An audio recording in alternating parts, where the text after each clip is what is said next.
Hi everyone, it's Aaron here from Push Square, excited to bring you the official review for Gran Turismo 7. Yes, after many long years waiting, the next 7th mainline entry into Polyphony Digital's beautiful racing simulator is almost here. And as a quick note, this review was originally written for the Push Square website by the lovely Liam Croft before being adapted into a video version by me. Anyway, I think you've just about waited enough. It's time to put pedal to the metal with our official review for Gran Turismo 7.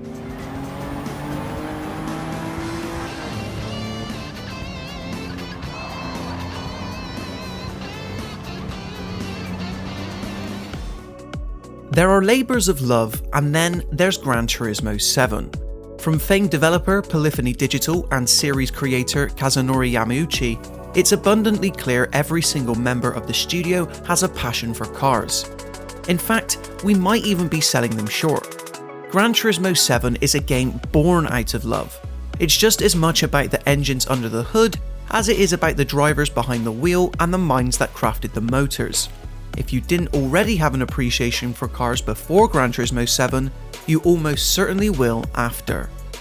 The game goes above and beyond to put manufacturers both big and small on a pedestal. Not only can you purchase and race digital replicas of the vehicles they produce in real life, but also learn of their origins and what got them to where they are today. It's a deep dive into car history, detailing the beginnings of the automobile with in-game timelines specific to each company.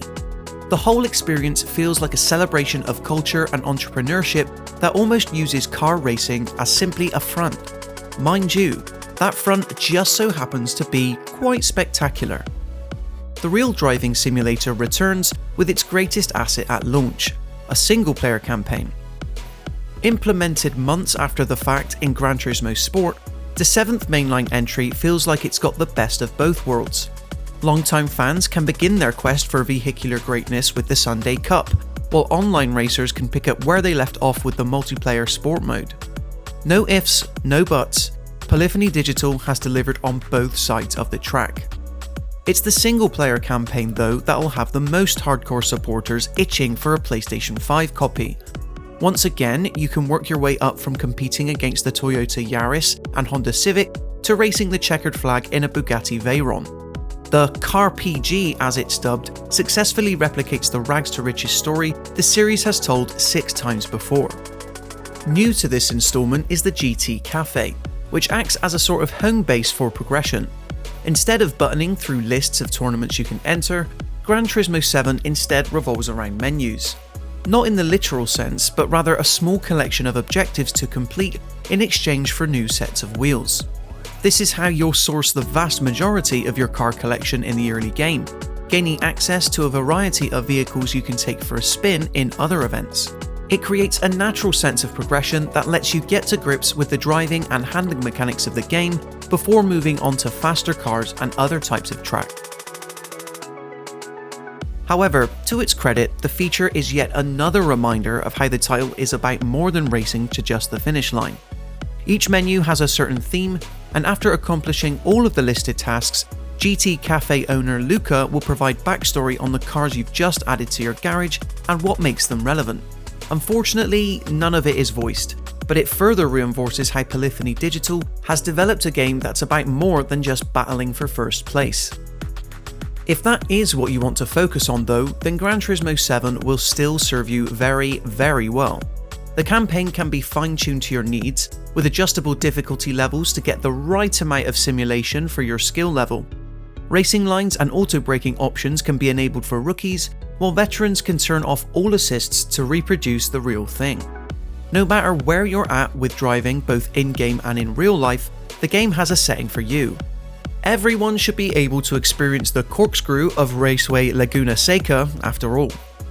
Gran Turismo titles have always hit that sweet spot with their controls and handling, and the same can very much be said here. Working within the parameters you set, your skills behind the wheel will be put to the test against somewhat challenging AI and the weather.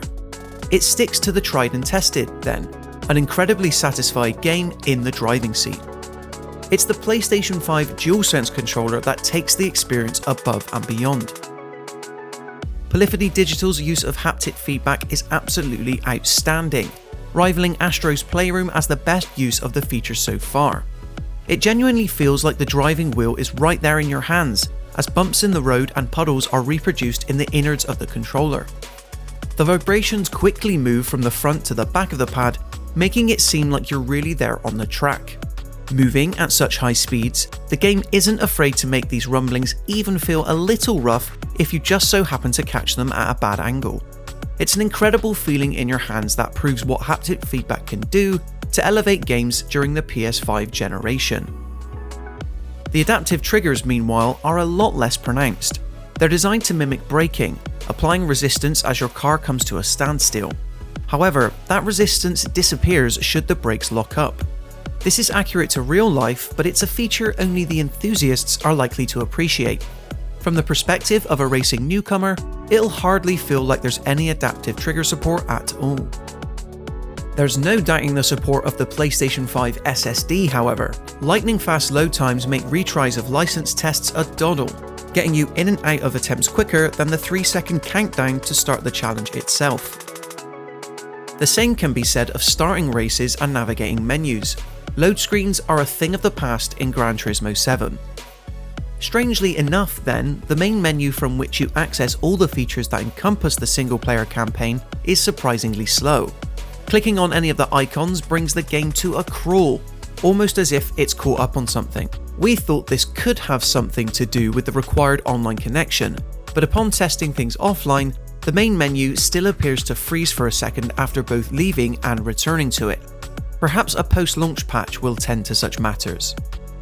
The main menu will be heavily utilised too, since it houses so many options. You can sort through your car collection at the garage, then customise them at GT Auto before working on the parts underneath the bonnet at the tuning shop. Your vehicular portfolio can be expanded at the used cars auction. The Legend Cars tab invites you to pick up some classics, and Brand Central is where the fastest racers on the planet live. While it might be a bit clunky at times, the main menu provides a raft of clear and concise options that makes progression and navigation simple. Perhaps its only drawback is in how it begins to introduce some random elements into the experience. Upon completing menus at the GT Cafe and winning specific races, you'll have the chance to spin a sort of roulette wheel packed full of prizes. You'll always be rewarded with something, but it just made us feel slightly uncomfortable at times. Another variation presents you with 3 cars you could win, and you've got to select a random card with the vehicles behind. Of course, it almost always felt like we were being awarded the least amount of credits or the worst performing car. With the top up on PlayStation Store icon forever emblazoned below your credit balance, it's clear you'll be able to pay your way to the best cars in the game right away. Back out on the track, and weather effects are another key detail that could impact your finishing place. From puddles kicking up water as you pass through them to the hazy mist generated by the cars in front of you, it's incredibly impressive how the dynamics of a race can dramatically change as it begins to pour. If you're caught out with the wrong tyres, rain can spell the end of your track performance as you skid about struggling for grip. The game also subtly shifts from day into night, meaning 2 laps could be entirely different from one another as the headlights are switched on and your vision suddenly decreases. In sync with any bursts of rough weather, and the driving experience genuinely changes, challenging you to keep all 4 wheels on the tarmac. Your toughest tests, though, will be full online. Gran Turismo is quite literally an Olympic sport now, so Polyphony Digital was always going to go big on multiplayer for its 7th mainline entry. However, the developer has come up with a smart approach that should appease every type of player. Multiplayer lobbies are designed for the more casual user. Here you can browse through races seeking entrance and pick whichever one you'd like to take part in. Then there's an entirely separate sport mode where devotees can race seriously, following guidelines to keep the race fair for all. While you no longer have to agree to a set of rules just to start racing, the concepts behind Gran Turismo Sport remain. Treat other drivers with respect. If you break that code of conduct out on the track, you'll be penalised. Your driver rating and sportsmanship rating carry over from the PlayStation 4 title, so there's absolutely no getting away from those careless errors made just a few years back. As such, it feels like Gran Turismo 7 strikes the perfect balance between its single-player and multiplayer offerings, and then accommodating for both casual and hardcore drivers. There's something for everyone here, no matter how much experience you have behind the wheel. 2 visual modes dictate how the game looks, and to be perfectly honest, it's nigh on impossible to tell the differences between them. One prioritises the frame rate while the other one turns on ray tracing. The thing is though, you're getting a super smooth frame rate no matter which one you pick. 60 frames per second is used as a base, and the option to optimise performance smoothens the title out further. Activating ray tracing does introduce a tiny bit of texture pop-in, but the actual picture quality remains the same. That is to say, the game looks fantastic for the most part, no matter what mode you select. Car models are shiny and realistic, the tracks leave behind skid marks and residue from the crashes, and the menus are clean and sophisticated. Admittedly, some of that quality is lost if you look beyond the track and its immediate surroundings to the outskirts of the location. You'll spot some blocky textures and poor design work, but that's a problem part and parcel of racing games for what feels like a decade now. It's exactly that sort of history that Gran Turismo 7 wants to celebrate, however. With a collector level tied to your profile, the game is just as much about racing cars as it is accumulating them. As you tour the showrooms of Ferrari, Lamborghini, Porsche and all the other manufacturers producing the world's greatest vehicles, you gain an appreciation beyond what happens on the track. This is a game about paying ode to the designers, the workers in the factories. Gran Turismo 7 is about car culture, history and paying to respect to how we got to this point today. Polyphony Digital excels and then some. Gran Turismo 7 is a game for everyone. The racing enthusiasts, the novices, and anyone in between. It celebrates car culture and history within the confines of a driving experience, explaining how the automobiles you race past the checkered flag fit into the wider world. There's never been a game quite like it before. Gran Turismo 7 means more than just racing. It's something that matters, something that warrants appreciation and respect just as much as it hands it out itself.